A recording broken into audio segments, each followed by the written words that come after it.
a lot of people have this idea that, which is a false idea, that if they try to be overly nice towards other people, or if they try to be overly courteous towards other people, they're going to gain influence over those people and they're going to gain power over their environment. But in the real world, it doesn't work like that because human beings are evolutionarily designed to respect power and nothing else. Because there is two kinds of kindness in this world. There is one kind of kindness which is kindness by choice, and then there is another kind of kindness which is kindness by force. And when you are a powerful person and you have all the resources in the world, you have all the connections in the world, you are capable of fulfilling any kind of evil intentions if you have some, and you have every authority and the power in the world to bring any harm to anybody. And even then, if you decide to stay humble and if you decide to respect other people and if you decide to treat other people with humility, that is being kind with choice. And that's the kindness that has some kind of value and significance in the real world. But on the other hand, if you are kind and you're a weak person, you're a weak individual in every measure of human competence. You don't have any resources. You don't have any sort of ability to bring any kind of harm to any person. And on the other hand, you don't have any ability to hold conflict. You don't have any ability to stand for your rights. You don't have any power to confront anybody when they're trying to bully you.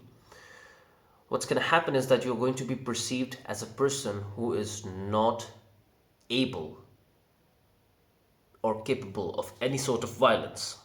And at that particular moment, kindness is going to be expected from you. Because what's the other choice that you have? What kind of choices do you have? You're a weak person and you don't know how to handle conflict. And you're absolutely afraid of those people who are trying to bring any kind of harm to you. So the only choice that is left is to stay kind and is to stay humble and is to just keep smiling. And these kinds of people are those people who are always going to be exploited and they're going to be slaughtered at the altar of the ego of the bullies. And they cannot do anything about it but to surrender to the will of those people who are trying to bring harm to them and who hold evil intentions towards them. And if these people who are so weak and they're kind by force, if they are trying to be nice towards someone, that is expected from them. And it is not going to be significant in any measure. I ask you, how many times have you seen that on a national or an international media, a news has been posted on which it is mentioned that a rickshaw driver in Bombay or Delhi or in Lahore or a taxi driver in UK has committed an act of kindness? How many times have you heard that? I cannot even quote a single time that I have ever heard on national or international news that a meek or a weak individual or a poor man has committed an act of kindness and it has made national or international news. But on the other hand, if there is a millionaire or if there is a billionaire and he commits an act of kindness, it's going to make national news. It's going to make international news. It's going to become a viral trend on social media. Well, the act of kindness by a rickshaw driver can also become an act of kindness, but we are not talking about that in that way.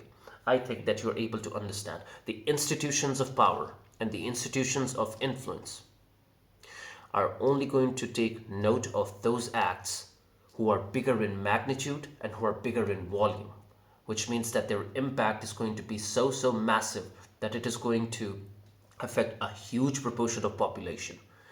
And that impact can only be created when a powerful person commits an act of kindness, and only that is going to get registered. Now, in any sense, I'm not trying to tell you not to be kind. Kindness is the foundation of human behavior. When you're acting towards other people, you must be gentle, you must be humble, and you must be respectful. If you're not doing so, that means that you are going through some psychological problems and you really don't know how to deal with those people who live around you. But what I'm trying to tell you is that if you really want to become kind, you need to become powerful, because people should know that when they're dealing with you, that you are a dangerous person. which means that you have all the capabilities in the world, you have all the resources in the world, and you have all the abilities in the world to bring any kind of harm to anybody who is trying to bring you harm in return, or who's trying to bring you harm in the first place. They should know that you carry battle scars on your body, and they must know that you're not a person to mess with. You're a wrong person to annoy. They must know when they're dealing with you through your personality and through your character. You must express this thought that you have been in battles where your life was at stake, but you managed to get out of that alive. When you have that kind of personality and that kind of character, and then you commit kindness, and then you act in a kind way, that's going to be the time when your kindness is going to be registered. That's going to be the time when people are going to notice your acts of humility, your acts of respect, your acts of virtue. Virtue is only registered when it is backed by something tangible as power. So, when you're going to meet a person who has a very strong character, and when you're going to meet someone who has a very strong personality, what's going to happen is that you're going to not find any kind of hesitation in their action. You are not going to find that these people are hesitant towards taking bold action, because they have been through a lot of unfamiliarity in their life. They have been through a lot of uncertainty in their life, and they know how to deal with that unfamiliarity and with that uncertainty, and they're not afraid of it. They have charted, they have tapped into uncharted waters, and they've been doing it all the time, and they know that how to handle that pressure. And when a person knows how to handle adversity, when a person has the ability to become comfortable with the uncomfortable, that's the man that is eligible for all kind of roles that come within the ambit or under the ambit of leadership. These are the people who are eligible for all kind of leaderships. And that's going to be the time where the technically competent people are going to whine and cry that those people who are less competent than them are leading them. That has nothing to do with fixing your car or building a blueprint. All it has to do is with the person's stress tolerance, that how much tolerance do they have towards pressure, towards stress, when the things are going to get tough, when the shit is going to hit the fan. How much mental resilience do you have to handle that pressure? That is going to decide that how well are you going to be in those leadership positions, and number two, how well versed you are in understanding all the other aspects of human nature, through which you are going to decide that how are you going to deal with your team members, how are you going to deal with all the politics which is going to happen in the group, how are you going to deal with those people who are trying to advance their own agendas at the expense of the group, and how are you going to keep your team motivated when nothing in the outer world is working in your favor. That are the qualities of a real leader, and they cannot be learned from a book. They cannot be learned from any kind of literature. You have to go through difficult stuff in order to learn that how to deal with difficulty. That's how the mind grows. That's how the human mind has been functioning for millions of years. So, a person who has the ability to deal with pressure is absolutely suitable for the leadership positions, and that person is going to lead with conviction, which means that his action is going to be bold, and he is going to have absolute conviction in each and every step that he's taking, even when things are not working in his favor. And that's the sign of a tough mind. When things are not working in your favor, even then, if you're acting confidently and you're acting aggressively, that means that you have absolute conviction and you have absolute belief in your action. And that conviction is contagious, because when your followers are going to see, because a follower by design is immune to any kind of accountability except the work that he's doing. While when you're a follower, you're just responsible for the work that you are doing. You're not responsible for anything else. So what's going to happen is that when shit is going to hit the fan and things are going to get a bit tough, their rational mind will cease to function, because they're only good at performing their activities. They don't know how to deal with that pressure. They don't know how to deal with that uncertainty. That's why they're followers in the first place, because they don't have any idea how to deal with these things. So what's going to happen is that at that particular moment, they're going to look towards their leader, who's going to give them the direction that now what to do. Now what are we going to do? And if the leader does not believe in his own actions and he doesn't know what to do next, that means that that man has no exposure in the first place. So nobody's going to believe him. People are going to leave him. And that's the sign of a weak leadership. But a person who has been through some bad stuff, some tough situations, he knows that at the end of the day, there is light at the end of the tunnel. He knows that things are going to turn to his favor if he just stays consistent, and if he just keeps his team motivated for an extended period of time, and if he just keeps them working, and if he just keeps the wheel rolling, eventually things are going to turn in his favor, and it is going to happen inevitably.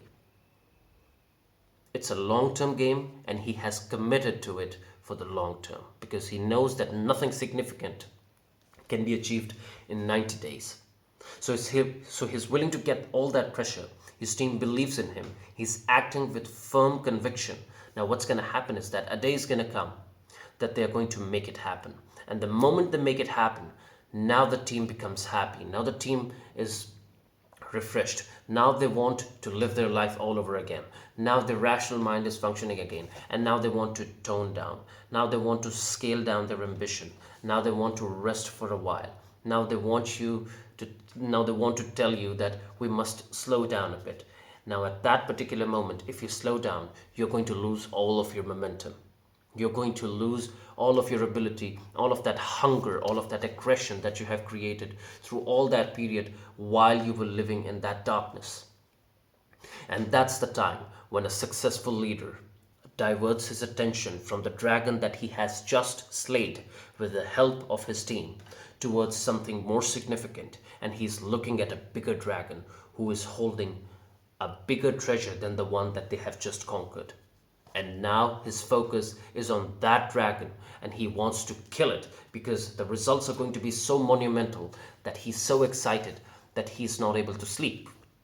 And that's the time when he wants each and everything that is around him. And that's the time when he convinces his team to divert their attentions and to exhaust all of their physical and intellectual resources in order to accomplish that goal. There is no time for rest.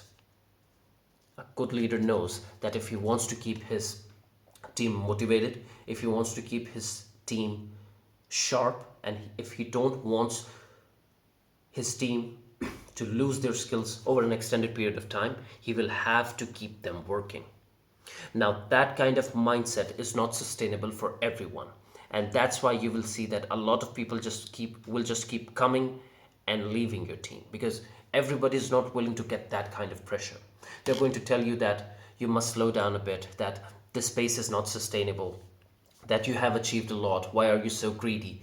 These are the people who are, maybe they're not bad or maybe they're not losers, but they cannot operate with you because at the end of the day, they don't have that hunger, ambition, and desire that you have. So eventually they will have to leave. And once they leave, they must be replaced by those people who hold the same kind of mindset when it comes to work like you hold. And they should be the people who must be aligned with your mission statement, and they must be willing to work extra hours in order to bring those results that you're looking for.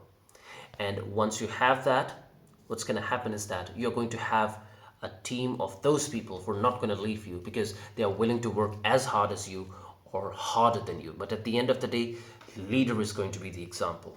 Now, when you're trying to lead a team and you actually want to embody all those ideals that we have just discussed, the most important thing that you have to do is to get hesitation out of your life.